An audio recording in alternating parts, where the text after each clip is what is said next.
if the war can be a broken bar. In the quaint town of Krovy Barvinok, nestled against the western edge of Ukraine, Natasha Ivanovna lived a life of quiet dignity. Her skin, weathered by years of tending to her garden, bore witness to the harsh winters and bountiful summers that painted the land. Her eyes, a piercing shade of blue, mirrored the resilience of the sunflowers that surrounded her cottage. Her gray hair was pulled into a tight bun, a reminder of the discipline she had learned from her mother. The distant rumble grew louder, shaking Natasha from her tranquil morning routine. She had heard such noises before: soldiers' convoys, the occasional artillery fire, but this was different. This sound grew in intensity, a persistent drumbeat that seemed to vibrate the very earth beneath her feet. She knew what it meant. The war with Russia had been simmering for months, and now it was knocking at her doorstep. Her heart racing, Natasha hurried to gather her things. She had prepared for this moment,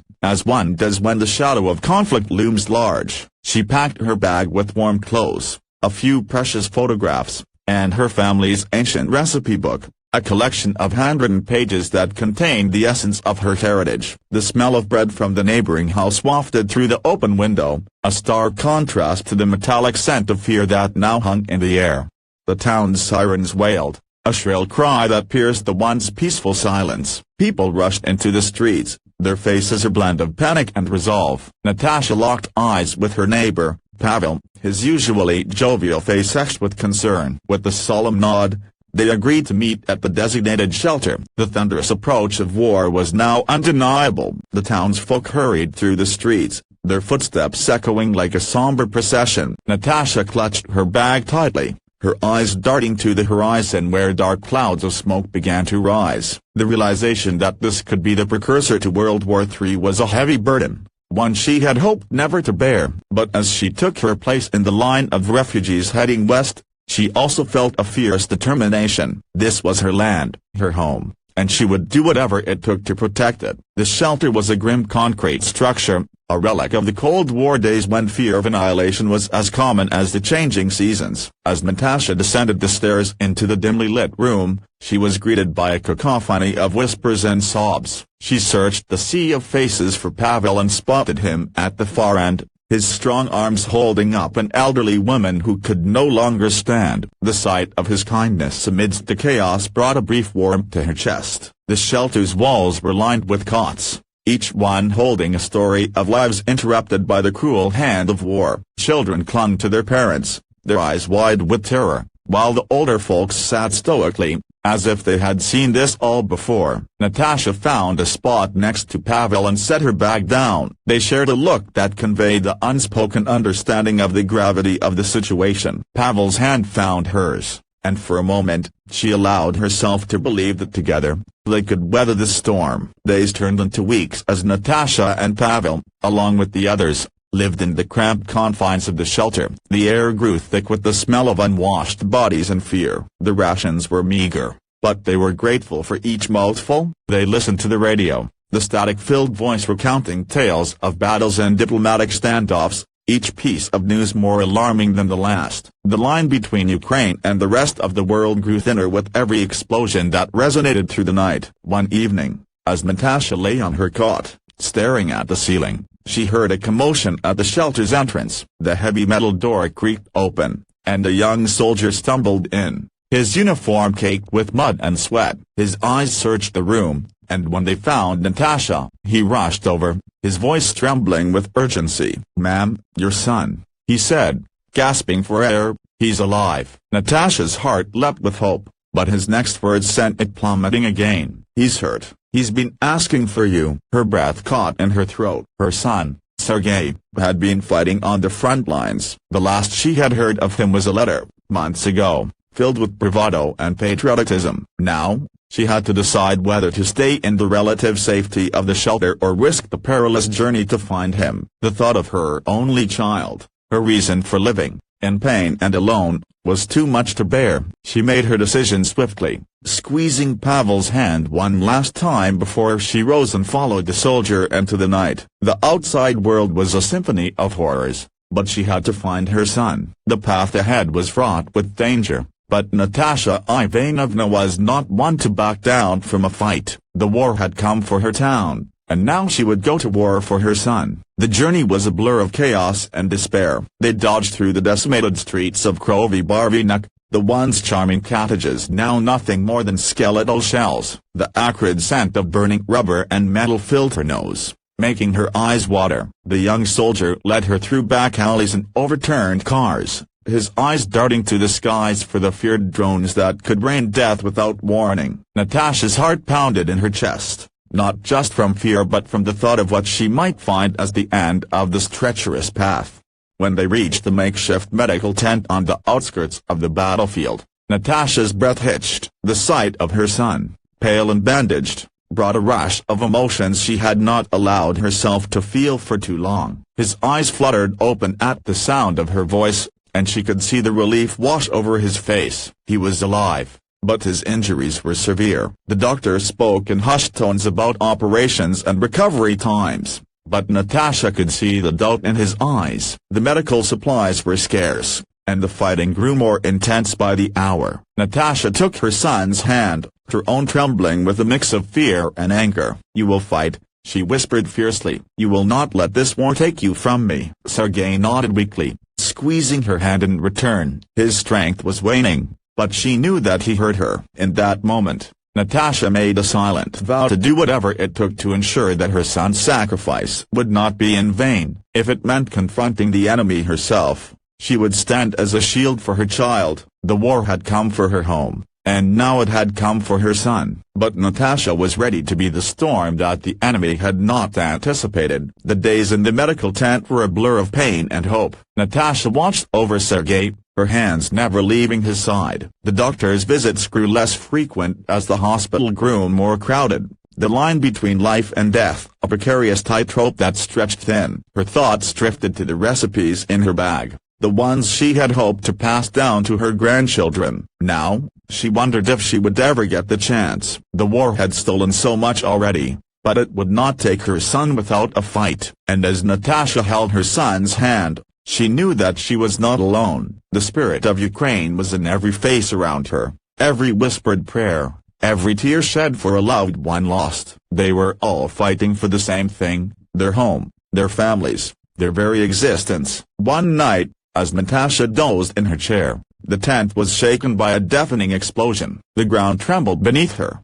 and the screams of the injured grew louder. The doctor rushed in, his own face etched with fatigue and despair. "We have to evacuate," he said, his voice low and urgent. "The enemy is closing in." Natasha looked at Sergei, his eyes closed, his chest rising and falling with shallow breaths. She had to save him. With a newfound strength, she picked up her son and followed the doctor into the cold, dark night, their footsteps joining the symphony of war that seemed to have no end. The evacuation was chaotic, a river of humanity flowing westward, desperate to escape the jaws of the advancing Russian forces. Natasha stumbled, her body aching from the weight of her son and the bag slung over her shoulder. The air was thick with dust and the acrid scent of gunpowder. The distant rumble of tanks grew closer, and the skies above them were lit by the flashes of artillery fire. She whispered words of comfort to Sergei, her voice a lifeline in the chaos. They reached a convoy of military vehicles, and Natasha begged the soldiers to take them to safety. The men looked at her with tired eyes, but they knew the unspoken bond of a mother's love. They found a small space in the back of a truck, and she laid her son down as gently as she could. The engine roared to life, and they lurched forward, joining the exodus from Krovy Barvinok. Natasha clutched her son, her eyes never leaving his face, willing him to stay alive. The hours stretched into an eternity as they bumped along the rutted road. The truck was filled with the injured and the lost, each person clinging to what little they had left. The radio in the cabin crackled with reports of the escalating conflict. The words World War III were uttered, and Natasha felt the weight of the world on her shoulders. This was not just her fight anymore, it was a battle for humanity itself. When the truck finally came to a halt, Natasha stepped out into a landscape scarred by war, her eyes searching for a glimmer of hope amidst the destruction. The medical facility they had arrived at was a hive of activity, a stark contrast to the quiet dignity of the cottage she had left behind. Doctors and nurses moved swiftly, their faces a mask of determination. The doctor who had led them here took Sergei from her arms, and Natasha felt a piece of her soul go with him. She watched as they wheeled him away, his eyes still closed, his body so small and fragile. The doctor looked at her, his expression grim. "We'll do what we can," he said before disappearing into the fray. Natasha took a deep breath, her eyes never leaving the retreating figure of her son. In the corner of the tent, Natasha found a quiet spot to pray. She thought of her garden, the smell of the earth after rain, and the taste of the sunflower seeds she had picked with Sergei when he was a child. These memories were her bastion, her strength. As the night deepened and the cries of the wounded grew more distant, Natasha's anger grew. This war had stolen her son from her, but she would not let it take her spirit. With a renewed resolve, she stood and walked back into the fray, her eyes now filled with a fierce determination. If she could not fight on the front lines, she would do so here, in the hospital, for every soldier who needed her, for every mother who had lost a child, and for Ukraine. Her days grew into a rhythm of pain and hope. She helped where she could, offering comfort, cleaning wounds, and fetching supplies. The medical staff grew to rely on her, and Natasha found purpose in her new role. She had never felt more alive than when she was bringing a bit of peace to those who had seen the face of hell. The news grew grimmer with each passing day, the world teetering on the brink of a global conflict. Yet, Natasha's focus remained sharp, her son and her country. One evening, as Natasha brought a tray of food to the patients, she overheard snippets of conversation that sent a chill down her spine. The enemy was advancing, and the hospital was in danger of being overrun. The doctor, seeing the fear in her eyes, took her aside. "You must go," he said, his voice firm. "We can't guarantee your safety here." Natasha knew he was right, but the thought of leaving Sergei in this place of chaos was unbearable. Yet, she knew that if she stayed, she might not be able to protect him. With a heavy heart, she gathered her things and whispered her goodbye to her unconscious son, placing a gentle kiss on his forehead. The journey west grew more perilous with each passing mile. Refugees crowded the roads, their eyes haunted by what they had seen. Natasha walked among them, her back straight, her eyes fixed on the horizon. The land around her was scarred with the scars of war, the once vibrant fields now a patchwork of charred earth and twisted metal. The sirens wailed in the distance, a mournful song that seemed to follow her wherever she went. But Natasha walked on, driven by the fierce love for her son and the unshakable belief that she would find him again. The world was falling apart, but she would not let it claim her spirit. As Natasha reached the relative safety of the next town, she heard the distant rumble of war machines drawing nearer. The air was charged with tension, and she knew she had to move quickly. She found refuge in a church, its ancient stones a silent witness to the wars that had come before. There, she met others like her, mothers and fathers, sisters and brothers, all searching for loved ones, all fighting for a future free from fear. They shared their stories, their pain, and their hope. In their shared grief, Natasha found a spark of camaraderie that ignited a fire within her soul. The days turned into weeks, and Natasha's search for Sergei became a quest. The news grew worse, the war's reach extending across continents, threatening to engulf the globe. Yet she refused to give up. Each sunrise brought new information, new rumors of his whereabouts. Her heart was a compass, pointing her toward her son. And as the world around her burned, Natasha Ivanovna became a symbol of Ukraine's unyielding spirit. Her journey was not just for Sergei, it was for every life torn apart by the madness of war. With each step, she carried the weight of her country's hope, her love a beacon in the dark. The nights grew colder, and Natasha's body grew weary, but she pushed on. The lines between war and peace,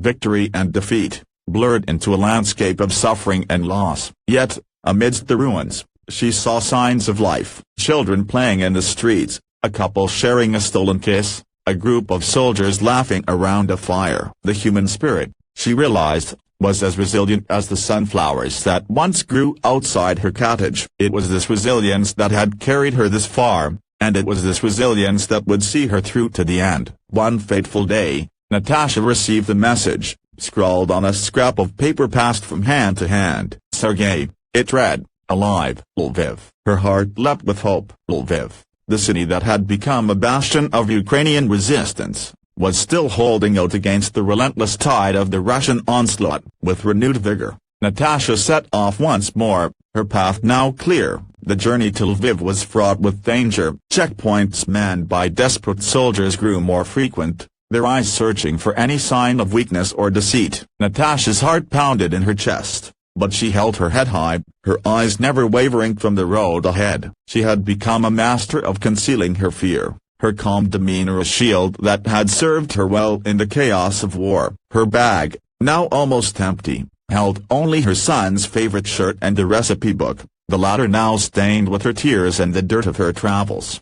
Upon reaching the city, Natasha found a place to rest in a basement that had been transformed into a makeshift shelter. The air was thick with the scent of fear and hope, a potent mix that fueled her determination. She approached the local resistance leader, a stoic man named Konstantin, and shared her story. His eyes softened at the mention of her son, and he promised to help her find him. "We fight for our families," he said, his voice gruff but kind. "And we fight for our land." With Konstantin's guidance, Natasha infiltrated the hospital where Sergei was rumored to be held. The once gleaming halls were now stained with blood and the marks of battle. She moved with a stealth that belied her age, her gardening shears now sharpened into a weapon. The hospital was a microcosm of the war, a battleground of life and death, where every corner held a potential threat or a glimmer of salvation. As she searched room after room, Natasha's mind was a whirlwind of memories and nightmares. Each face she saw a reflection of the innocents caught in the crossfire.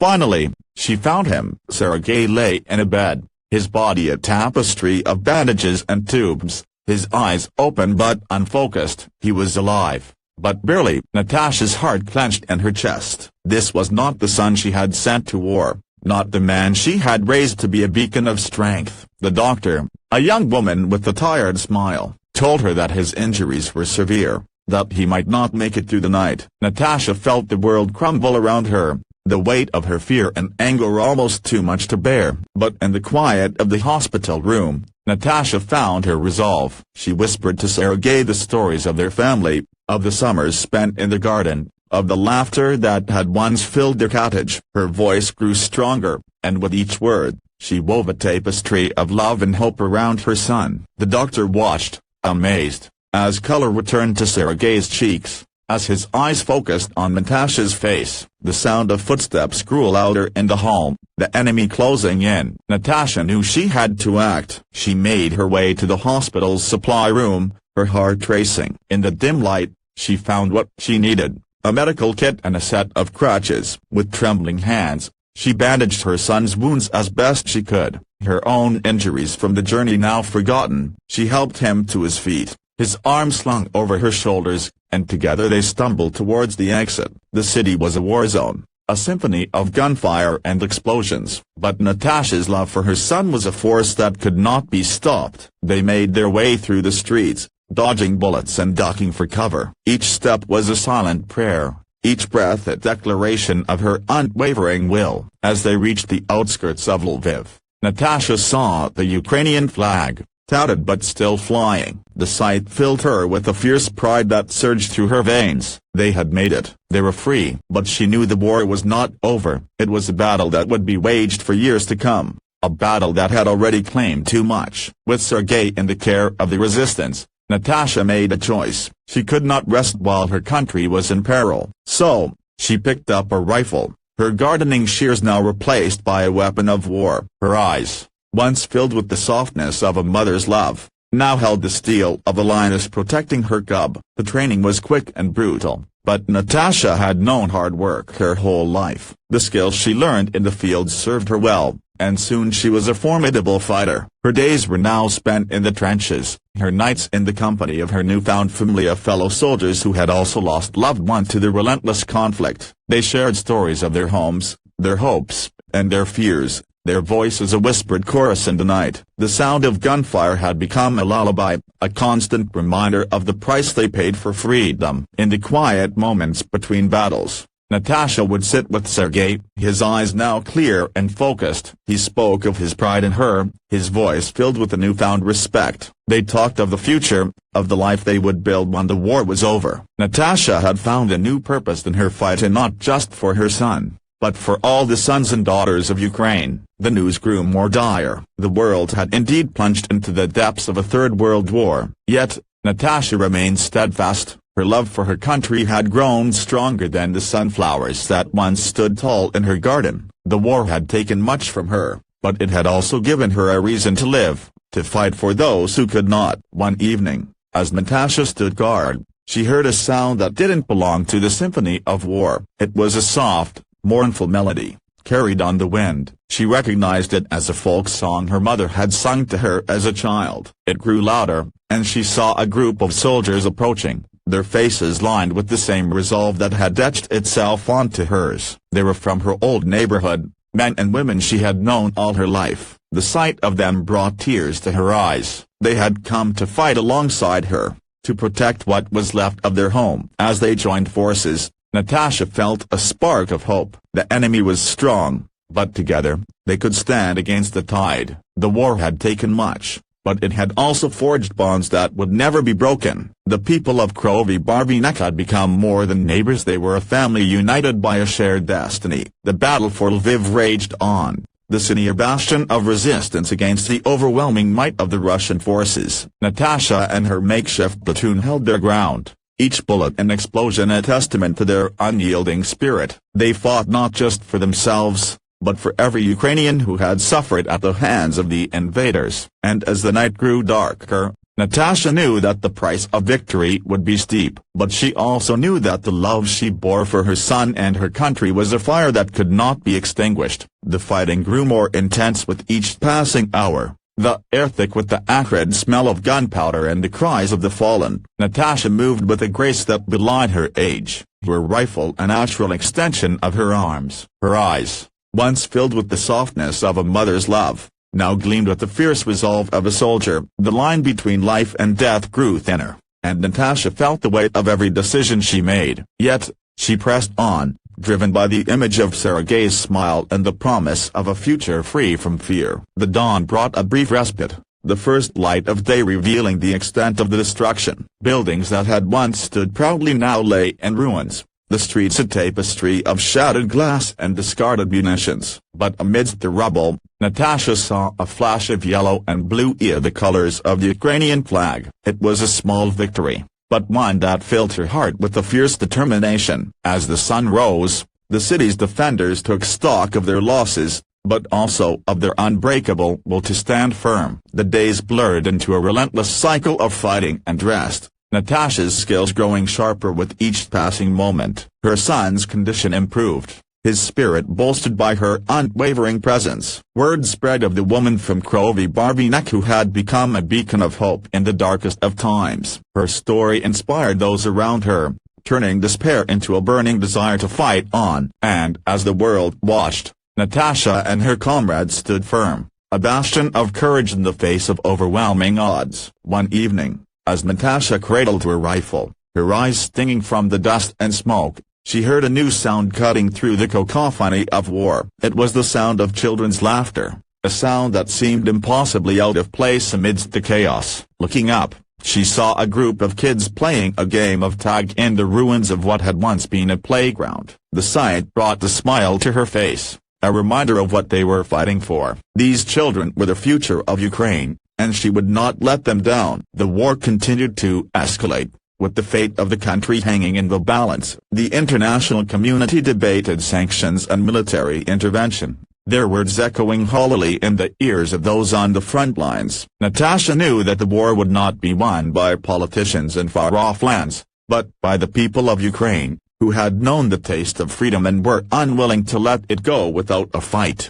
In the quiet moments between battles, Natasha would sit with her fellow soldiers, sharing tales of home and loved ones. The darkness outside was a stark contrast to the warmth that grew within their ranks. They had become a family, bound not by blood but by the shared experience of war. Each loss was felt deeply, each victory celebrated with a fierce joy. One night, As Natasha sat by the campfire, her thoughts drifted to the recipes in her bag. The comforting aromas of her kitchen seemed a world away, but the memories they brought were a balm to her weary soul. With a sudden resolve, she decided that no matter what the future held, she would not let the enemy take her culture. She would keep the flame of Ukrainian traditions alive, for Sergei and for all the generations to come. The war raged on, and Natasha's legend grew. Her name became a rallying cry, a symbol of hope in the face of despair. Yet, she remained grounded, her thoughts never straying far from her son and the home she had left behind. With each dawn, she felt the weight of her responsibility, the knowledge that her actions could shape the course of history. And as the world watched, Natasha Ivanovna, the sunflower of Krovy Barvinok, continued to stand tall, her spirit unbroken by the storm of war. The battles grew more fierce, the enemy more relentless. Natasha's days were spent in the trenches, her nights haunted by the faces of those she had lost. But she found solace in her newfound family, their shared pain and hope, a bond stronger than any she had ever known. They fought not just for themselves, but for every Ukrainian whose life had been upended by the conflict. One morning, Natasha was called to the hospital. Sergey had taken a turn for the worse, his body weakened by infection. She held his hand, whispering the words of the folk song that had been her lullaby, her voice a gentle breeze in the chaos of the ward. His eyes fluttered open, and she saw the recognition in his gaze. For a moment, it was just the two of them, a mother and son in a world that had gone mad. The doctor's prognosis was grim. They needed supplies, medicine that was scarce and heavily guarded by the enemy. Natasha knew what she had to do. With a heavy heart, she kissed her son's forehead and promised to return. She gathered a small team of soldiers, each one a reflection of her own determination. They set out into the war-torn night, their mission clear, to bring back what was needed to save Sergei and the others who lay in the hospital's care. The mission was fraught with danger, the enemy's grip tightening around the city. They moved through the shadows, Natasha's gardening shears now a silent weapon of war. The sound of her son's labored breathing echoed in her ears, driving her forward. They found the supply depot, a treasure trove of medicine and bandages, and Natasha felt a glimmer of hope. But as they made their escape, they were spotted, and the chase was on. The streets of Lviv were a minefield of bullets and shrapnel, the air a symphony of fear. Natasha's heart pounded in her chest, her breath coming in ragged gasps. But she was not alone. Her comrades moved as one, their eyes fixed on the prize, their hearts beating in time with hers. They fought with the ferocity born of desperation, each step a testament to their love for their country. As they approached the hospital, Natasha's heart swelled with pride. They had done it. They had brought hope back to the beleaguered city. She raced to Sergei's side, the medical supplies in hand, her eyes never leaving his face. The doctor worked tirelessly, Natasha assisting, her hands steady despite the tremor of exhaustion. And as the infection began to recede, Natasha allowed herself a single tear, a silent prayer of thanks. The war had taken so much, but it had also given her a purpose. To fight not just for her son, but for every life snuffed out by the darkness. With each victory, Natasha's resolve grew stronger, her love for Ukraine a beacon that could not be extinguished. The battle for Lviv was far from over, but Natasha knew that as long as she had breath in her body, she would stand firm, her spirit a bastion of light in the face of the relentless enemy.